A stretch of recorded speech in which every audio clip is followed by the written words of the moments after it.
Salut, j'espère que tu vas bien. Aujourd'hui, je te retrouve pour une nouvelle vidéo qui est un Monday Talk et je vais te partager en fait la pensée que j'ai eue dans le cœur pour cette semaine. Donc, si ça te parle, surtout reste connecté. Et si c'est la première fois que tu es sur la chaîne, je te souhaite la bienvenue. Je m'appelle Esther, n'hésite surtout pas à t'abonner et moi, je te retrouve tout de suite.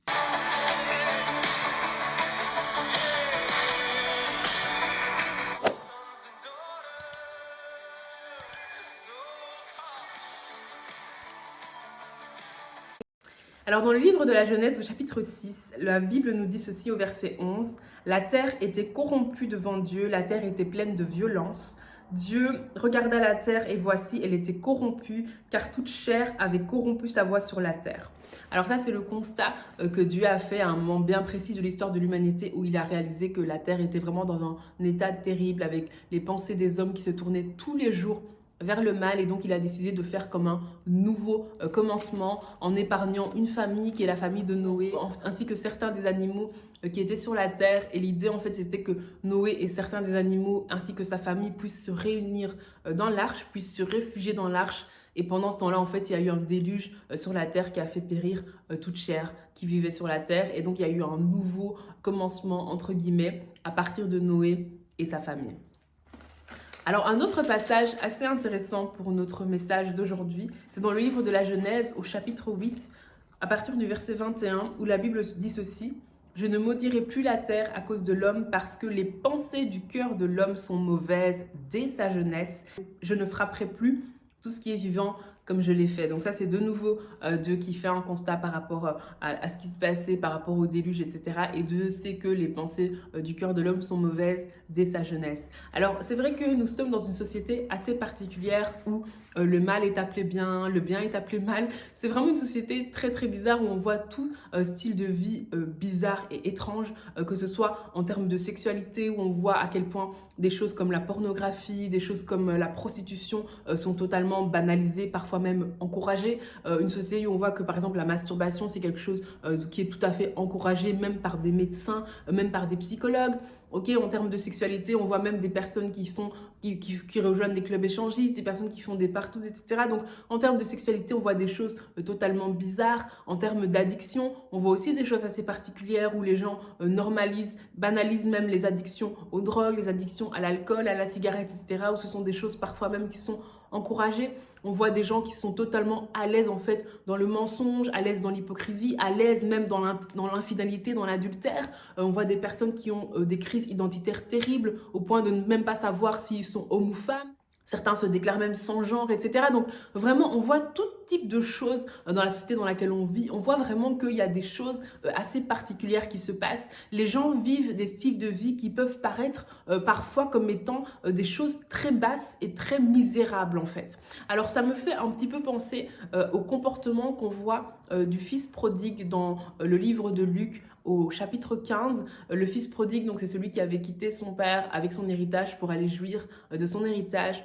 Et à un moment donné, dans son histoire, la Bible nous dit en fait qu'il s'est retrouvé dans le besoin. Il s'est retrouvé, il avait faim, il avait besoin de se nourrir, mais il n'avait pas de quoi se nourrir. Et en fait, la Bible nous dit qu'il y avait des pourceaux qui étaient là, dont il était censé s'occuper, et qui voulaient en fait se nourrir de ce dont les pourceaux étaient nourris. Donc, il voulait en fait se nourrir de ce dont les cochons étaient nourris. En fait, il était triste parce que personne ne lui donnait la nourriture que les cochons étaient en train de manger. Alors, d'un œil extérieur, ça peut paraître vraiment très dégueulasse en fait de vouloir manger la nourriture qu'un cochon mange.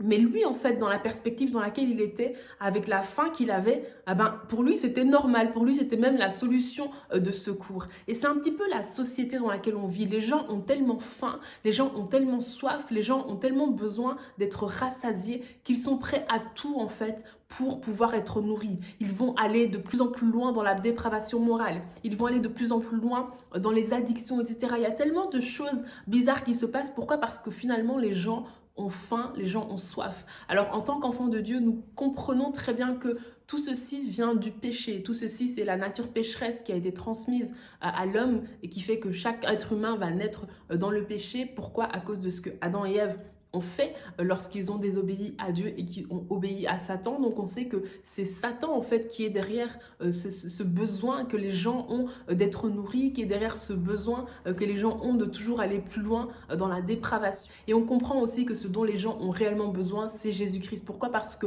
nous aussi, avant d'accepter Jésus-Christ dans notre vie comme Seigneur et Sauveur, on était dans la boue, on était totalement perdus. La Bible nous dit que nous étions errants comme des brebis, chacun suivant sa propre voie. Et aujourd'hui, mon frère, ma soeur, j'aimerais vraiment t'encourager, alors que nous sommes au milieu d'une société où il y a une telle dépravation, au milieu d'une société où on ne sait même pas en fait si quelqu'un est homme ou femme, au milieu d'une société où on ne sait même plus, il y a une confusion totale en fait, où les gens ne réalisent même pas à quel point le style de vie qu'ils vivent est tellement loin de la volonté de Dieu, où certaines personnes même osent en fait dire que Dieu est d'accord avec la façon dont ils vivent. Mon frère, ma soeur, j'aimerais véritablement t'encourager à faire preuve d'audace, à faire preuve de courage et à continuer à t'appuyer sur la parole de Dieu, à continuer à proclamer la vérité de l'évangile de Christ et à ne pas tomber dans la compromission. Et peut-être que nous allons arriver dans des temps où on va commencer à être pressé, on va commencer à nous faire dire des choses qui ne correspondent pas à la volonté de Dieu. Mais mon frère, ma soeur, je t'encourage à rester ferme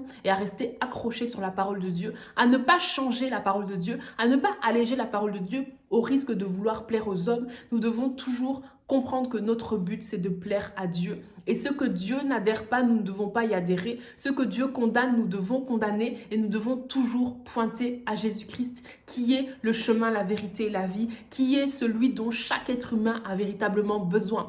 Toutes les personnes qui sont perdues, toutes les personnes qui vivent des styles de vie qui sont tellement loin de la volonté de Dieu, toutes les personnes qui sont de plus en plus dans la dépravation, la personne dont ils ont véritablement besoin, c'est Jésus-Christ. De la même façon que nous aussi, nous avons eu besoin de Jésus-Christ pour venir nous sauver, pour venir nous enlever du royaume des ténèbres, pour nous faire rentrer dans le royaume de Dieu. De la même personne, en fait, toutes les personnes qui sont dans le mal, qui sont dans la dépravation, ces personnes-là ont besoin de Jésus-Christ. Donc je t'encourage vraiment, mon frère, ma soeur, à tenir ferme en fait sur la parole de Dieu, à ne pas tomber dans la compromission, à ne pas vouloir plaire aux hommes, à ne pas vouloir alléger le message de l'évangile juste pour pouvoir plaire aux hommes, mais à rester ferme sur la parole de Dieu. Et toi qui écoutes ce message, tu réalises que le style de vie que tu vis est tellement loin de ce que Dieu veut. Tu réalises que les choses que tu fais dans ton quotidien, les pensées que tu as dans ton quotidien ne sont pas du tout en accord avec la volonté de Dieu et que tu sais Christ. Et tu sais que lorsque tu seras devant Dieu, tu auras des comptes à rendre et que Dieu ne sera pas content